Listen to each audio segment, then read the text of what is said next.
Good day everyone. We are the group Interdependence that will tackle about national issue in our country, the poverty.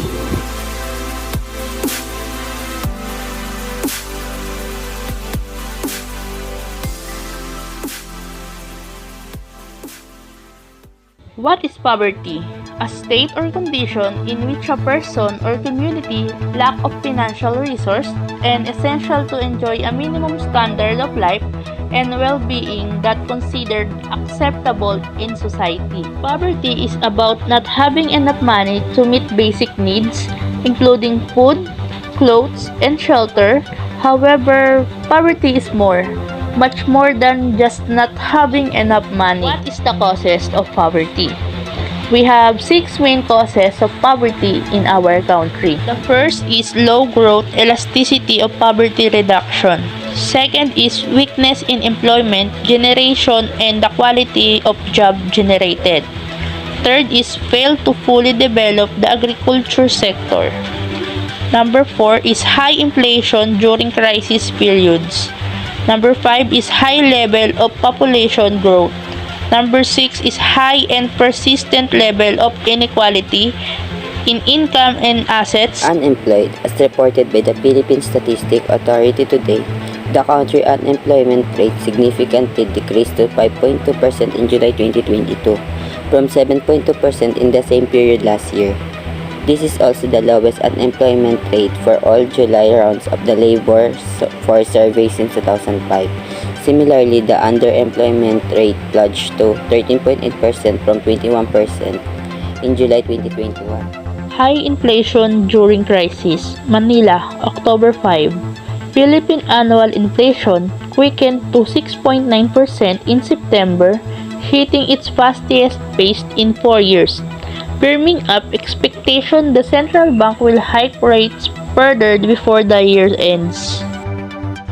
The September inflation rate, which was above the 6.7% forecast in a Reuters poll, was driven mainly by high food and utility price and brought the average rate in the 9 months to September to 5.1%. The statistic agency said on Wednesday, well outside the central bank's 2% to 4% target.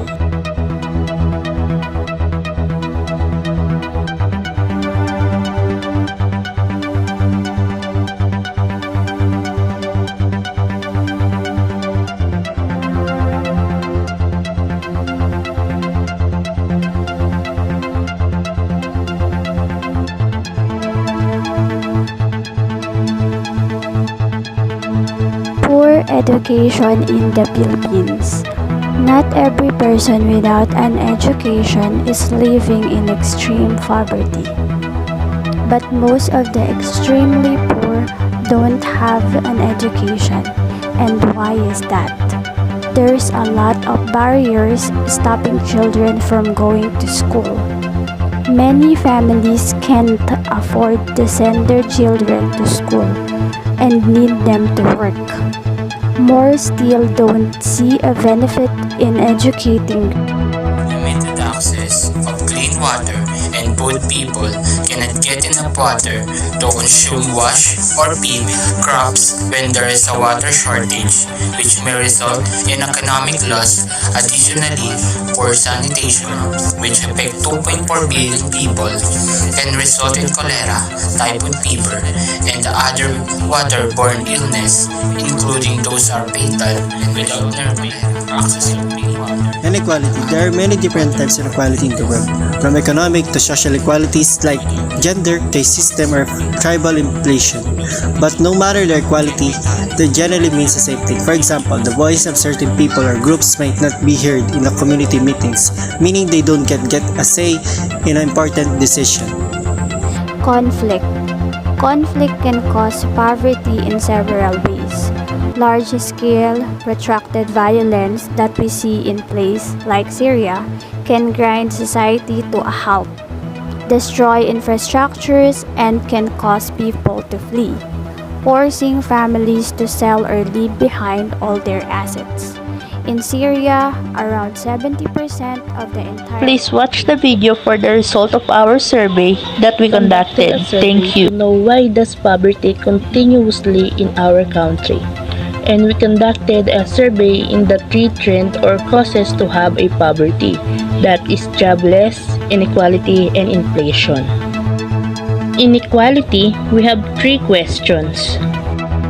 Number 1 question, sa anong paraan mo nararanasan ang inequality sa ating bansa? Ayon sa ginawa naming survey, 33.3% ang nagsasabing sa gender at color sila nakakaranas ng inequality at 20% ay sa age at 13% naman sa religion at status in life.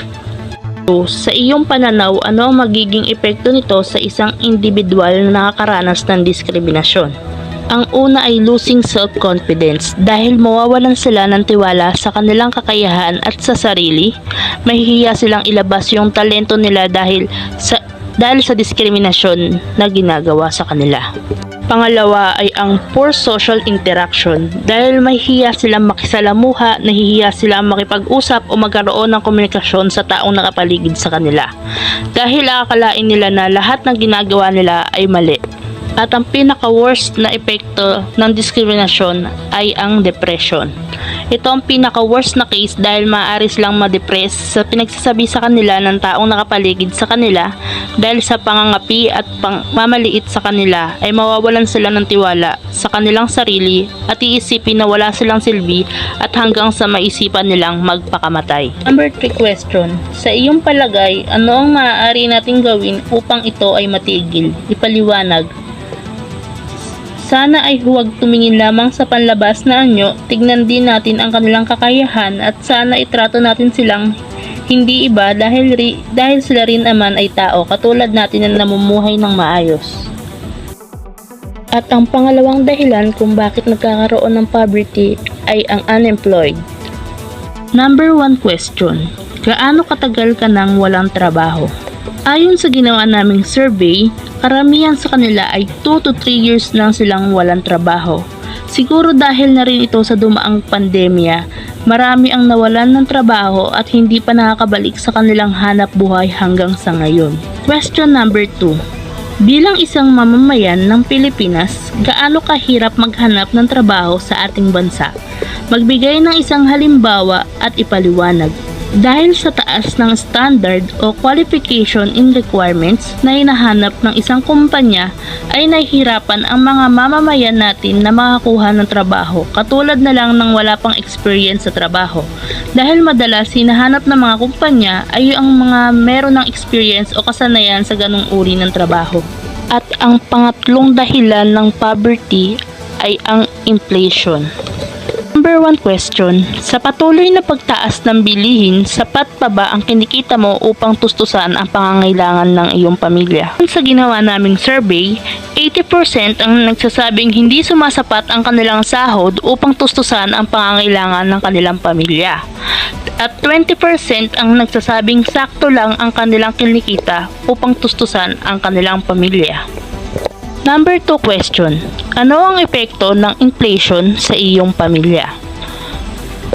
Dahil sa patuloy na pagtaas ng bilihin ay hindi sumasapat ang kanilang sahod upang makabili ng pangangailangan ng kanilang pamilya at ang epekto nito sa kanilang pamilya ay magkakaroon ng tagutom dahil sa kakulangan ng pera.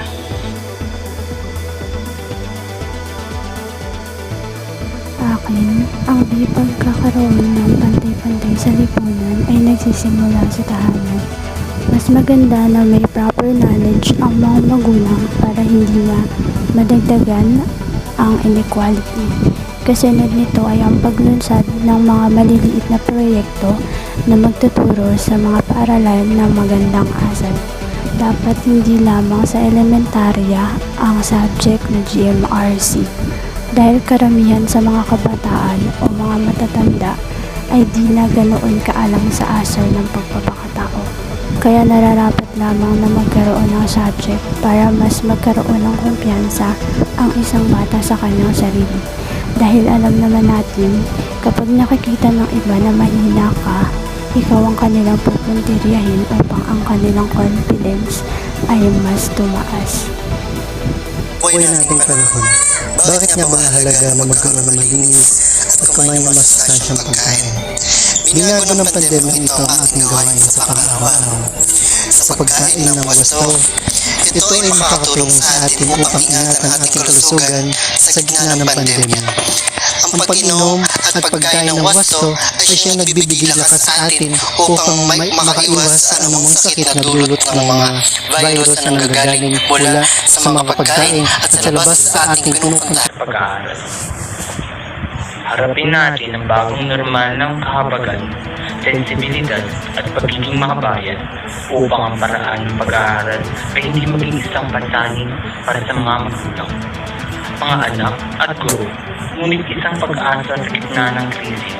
Sa kabila ng mga hamon na tatahakin, siguraduhin natin na magkakaroon ng balanse sa pagitan ng pagbibigay ng kalidad ng edukasyon. Sa iyong palagay, ano ang dapat gawin para mas madaling makahanap ng trabaho? Sa pamamagitan ng dyaryo at sa social media, kung may nakalagay ba doon, at nagtanong-tanong ako sa mga kamag-anak, kaibigan at sa mga kilala ko kung may alam silang pwedeng pasukan kong trabaho o may alam silang kumpanyang naghahanap ng empleyado, ay pwede nila akong ipakilala dito. O pumunta sa mga job fairs kasi nandun ang karamihan sa mga kumpanyang naghahanap ng mga trabaho, pero kung wala, at kung matyaga kang Sa iyong palagay ang positibong resulta ng paglaki ng populasyon. Isa sa mga magandang epekto ng paglaki ng populasyon ay ang dami ng demand sa edukasyon. Nakakatulong ito upang makabuo ng bagong henerasyon na makakatugon sa pangangailangan ng ating bansa, gaya ng doktor, pulis, bombero at sundalo. Manggagawa na maaaring magpataas ng demand sa trabaho at pagtaas ng buwis na makakatulong rin upang lumago ang ating ekonomiya. Isa pang positibong resulta ng paglaki ng populasyon ay kung ang isang lugar ay mayroong malaking populasyon, maaaring mas maging produktibo ito dahil sa mga mamamayan na tumutulong sa pag-unlad nito. Sa iyong pananaw, paano natin masusolusyonan ang traffic at ang pagtaas ng korodo? Masusolusyonan ang traffic kung marami ang gagamit ng bisikleta bukod sa sasakyan. Mas makakabawas ito sa mabigat na trapiko at makakapag-ehersisyo pa ang mga mamamayan.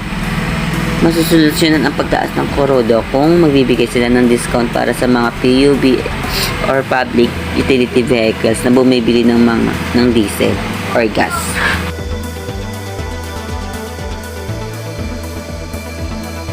The word poverty is a very broad word that is hard to conceptualize in a single statement. In my opinion, one of the leading factors that contribute to poverty is overpopulation. Based on static, families that belong to the marginalized sector tend to have more children compared to those who are in the middle class.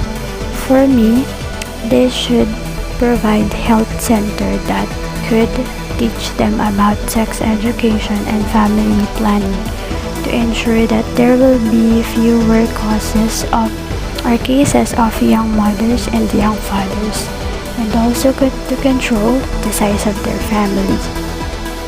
One of the solutions that I can think of to control overpopulation is to pass a law that would help educate the people and give them the competitive edge when it comes to the skills they need so that they could get higher income jobs here and abroad, since there is a limited opportunity here in our country.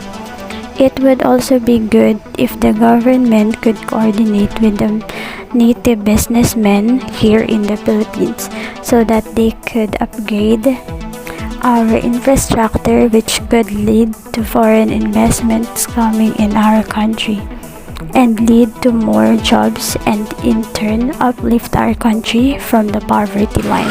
As an open-minded citizen who can see and appreciate things, I think the steps taken by our government today are doing their best to solve the problem in our country. And everyone has problem in life. For the most part, we solve them quickly without too much trouble. We can come up with a quick solution or use a strategy. For example, if you slept in the morning and are going to be late for an online class, you may decide to Question. As a good citizen, what is your thoughts about the issues and what solution can you suggest and how will you do it as a citizen of the Philippines? Our topic is poverty in the Philippines. As a good citizen, my solution in poverty issue is having unity and showing love and care to our citizens workers. I hope to increase the minimum wage of the workers to help not only for them but also for our nation. Because if we have a good salary in our workers, our fellow citizen no need to go abroad just to work, and if it happened, our economy will increase and our country will be rich. So that as a citizen of the Philippines, we must tell our government our grievance so that they will hear and make a solution for it. And we need to become a good citizen, observant, and obedient to have a change in our country.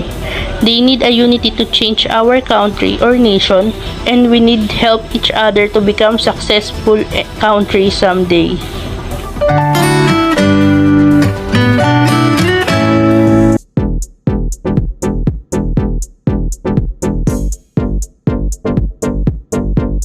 As a citizen of the Philippines, we can help solve problems by first uniting with each other. Problems usually arise because there is no unity within the Filipino people.